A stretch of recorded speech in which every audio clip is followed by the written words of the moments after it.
In the winter of 1863, a young man in Calcutta routinely gave up his bed to traveling guests, choosing instead to sleep on the floor or outside in the rain.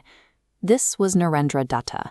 His father, a successful attorney, looked at his son's sharp mind and saw a future shaped by Western education and colonial professional success. He pushed Narendra to adopt the manners and logic of the British-aligned upper class. Narendra excelled in those studies, but they didn't answer his questions about the divine. He joined the Brahmo Samaj, a reformist movement that prioritized rationalism, yet he found that their intellectual debates lacked the direct spiritual experience he was looking for. He was trapped between two worlds. He possessed the sophisticated education required for high society success, but he felt an increasing private pressure to find a truth that logic alone couldn't reach.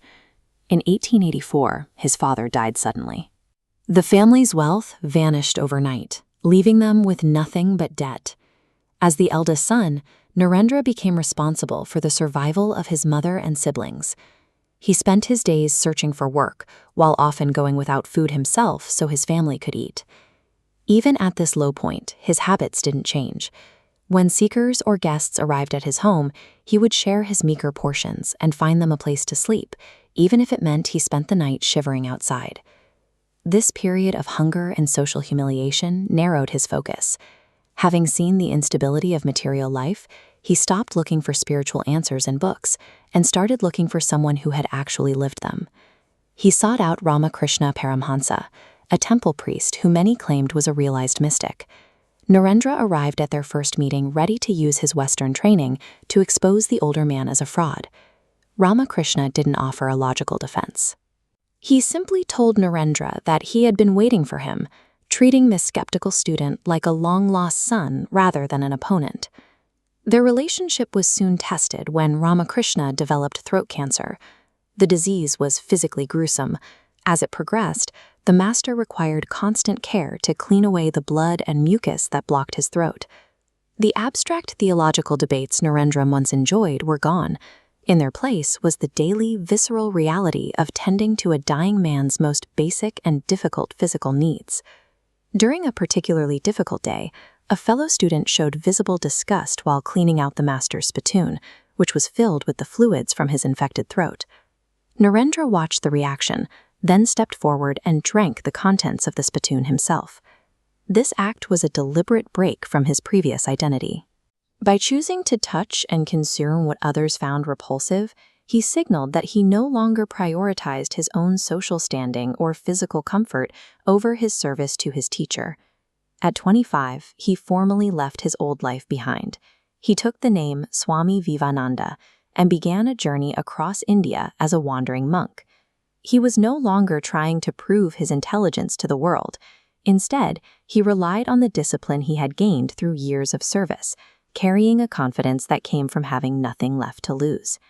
In 1893, he traveled to Chicago for the World's Parliament of Religions. He arrived with no official invitation and barely enough money to survive in the expensive industrial city. Because he was a monk from a British colony, he was treated with condescension by the organizers. They repeatedly blocked him from joining the schedule, viewing his tradition as a curiosity rather than a philosophy. A Harvard professor eventually intervened, providing the credentials Vivekananda needed to finally address the assembly. He began his speech with 5 words: "Sisters and Brothers of America." This simple greeting, which emphasized a shared humanity rather than a theological hierarchy, triggered a 2-minute standing ovation from 7,000 people. He spent the next 3 years teaching across the United States, attracting students who were looking for a philosophy that reconciled spiritual practice with the modern world. He argued that a society focused entirely on material progress, without a spiritual foundation, would eventually lose its sense of purpose.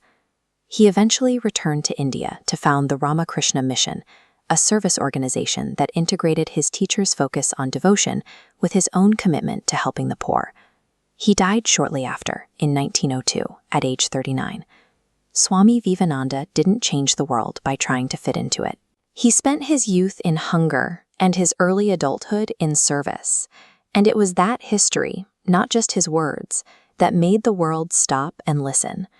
It's worth considering what we might achieve if we worried less about being right and more about being of use.